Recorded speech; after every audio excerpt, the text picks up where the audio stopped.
pronounce it well. So you can call me Henry. At the first time when they told me that I would share my story, I was trying to find out which stage I would perform on. And they told me, no, there will be a great stage to have good and everything. But I said, no, it's not the stage that I'm looking for. I'm looking for the stage that is new, that is your heart. Because the stories of refugees, when you hear it with your ear, you can't listen to it. You cannot understand it properly. But when you understand it with your heart, that's when you are going to understand the pains of the story that I'm going to share with you. That's when you're going to understand the pain of the story that Floribert shared. That's when you're going to understand the pains of what refugees are going through right now. And that's when you're going to understand the stories of refugees. So I'm asking you to give me a few minutes only in your heart. And take your heart and consider it as a stage where I will perform, where I will present this story. And ask you to understand it with your heart, not with your ears. Before I continue, let me start about myself. I was born in a very big family.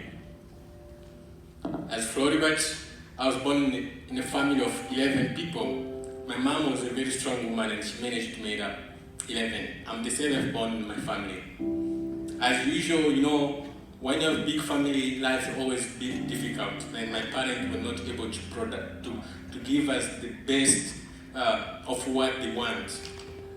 So my mom, because of life, my mom became a tailor. As usual, my father became a tailoring machine repairer. So life was very difficult. Before even I was born, I was told that my father lost a job. So I've never seen my father going to work until, I don't know. So, school fees was a luxury. But my father wanted us to have a better education, but their finance was proving them the contrary. So sometimes I could go to school without eating, but I love school. I want just to go, but sometimes I did not have school fees. I was the guy who was sent home almost every day. I really remember, as you can see my picture, one day, when the schoolmaster, the teacher in charge of school fees came and could send all of us to go home, but for me, no. I was hiding under the table. I didn't want to go. I loved school. And I was running very fast. One day, the schoolmaster, headmaster said, I'm the fastest runner. And he gave me the name of one of the non-soccer players. He said, you are Trezor Putu. And one day, as usual, he came and called everybody who did not pay and said, go back home. As usual, I had myself under the desk. And he came back very fast at that time with a stick so that he can beat me. And when I saw him, I ran. He was laughing. He's running like Trezor Putu. And that day, the next day, everybody at school was calling me Trezor Putu. My life in Congo became a danger, as usual, because of war. We are going to understand very shortly. I decided to leave my country. I have to decide between death and life. As usual, I decided life. But once you decide life, which means you decide to leave your country, and there was no other option, I decided life, and I have to leave my country to seek refuge in a different country, that was Malawi. I will talk a little bit about Malawi. Malawi is one of the poorest nations, maybe I can say, in the world. Majority of people live on less than $1 per day. Despite Malawi being a very poor nation, Malawi right now hosts over 40,000 refugees, mostly coming from Rwanda, Congo, Burundi, and Ethiopia. And I was one of them at that time. At the time I came to Malawi, I came in the refugee camp. In this story, the refugee camp is considered as the desert. And that's why the title of my story, although the presenter is passing very fast, the title of my story today is From the Desert to the Forest. So the time I reached the refugee camp, I was very dirty, very thin. And when I exited the truck from the UNHCR, I was greeted by some people from Rwanda. They thought I was from Rwanda, and they greeted me, Mwiriwe. I was quiet and I looked at them, and another one said, Mwiriwe. Then I said, I don't understand that language. He said, you want to change your nationality here? I asked into myself, like, wow, this is one of the reasons I left my country. So I went in the transit shelter. It's an open room where maybe over 200 people will sleep. No door, no window. So I was there. I spent about a week surviving on fries maize every day. But one day I decided, no, I have to survive. I went to meet with my community leader from Congo. I introduced myself to him, but he looked at me. He said, where are you from? I said, I'm from Congo. He said, serious? Are you not from Rwanda? I said, no. I've never been to Rwanda, and I don't know how Rwanda looks like. Surprisingly, he took his phone. He called the Rwandese leader. The Rwandese leader, when he came, he also greeted me, Mwiriwe.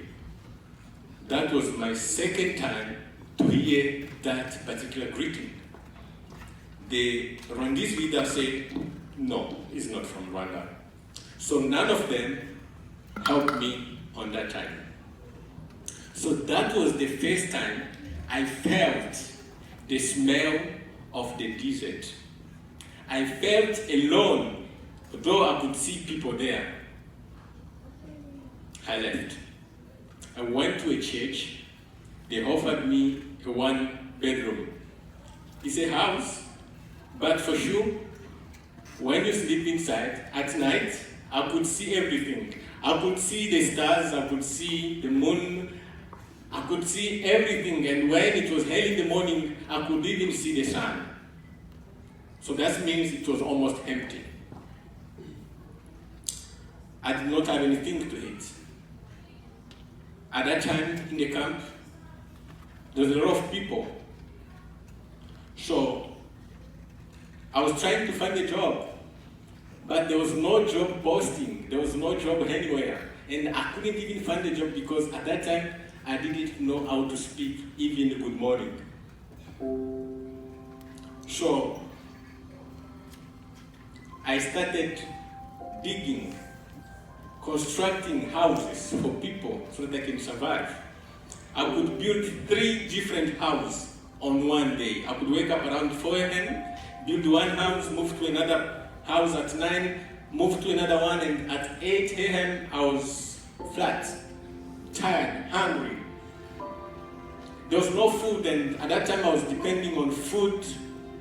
Maybe here we can say food stamp, but that we call food ration. It was 14 kgs of maize, I can say 1 pound of beans, 1/4 liter of oil, and I remember some days I could count beans 1 grain after another and divide it by 30 so that I can survive and eat.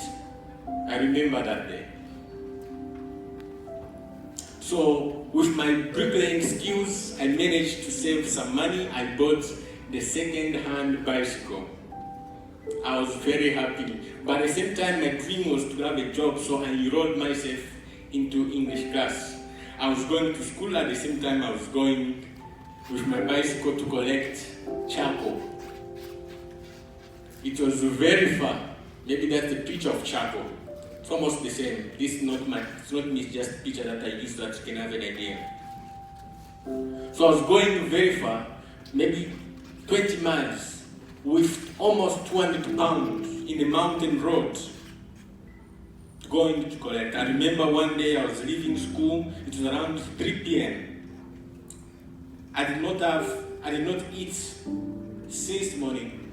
because I did not have food. So I picked my bicycle and I went, expecting to come back around 2 a.m. So I went very far. In my way back, I was tired and hungry and thirsty. So with my bag, I started moving. Suddenly, I fall down. My legs did not have any power. It was in the forest. So I felt like I would die. I decided to sleep in the forest. In the morning, when I wake up, I felt pains to my heart. I felt like to my heart there was a wound. I felt it. I tried to cry, but no tears come out of my eyes.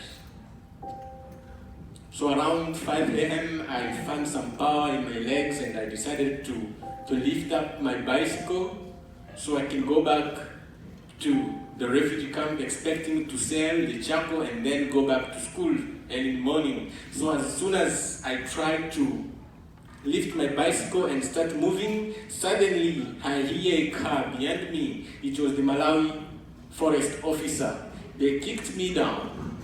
They confiscated my bicycle and my charcoal. Unfortunately, they did not even tell me where their office was located. And they left me, it was very far, almost 7 miles away from the refugee camp, in the forest.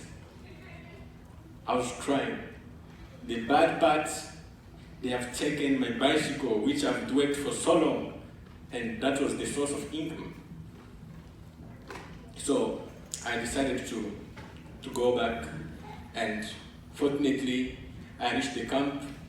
After 2 months, they returned back my bicycle to the Malawi police, but my charcoal was nowhere to be seen. I volunteer myself to be an adult educator for Boy Scouts, and I started volunteering myself as a mathematics and French teacher at high school in Malawi. And I remember sometimes I had $0.01. That day I've seen a woman and I really loved her and I approached her and she did accept me.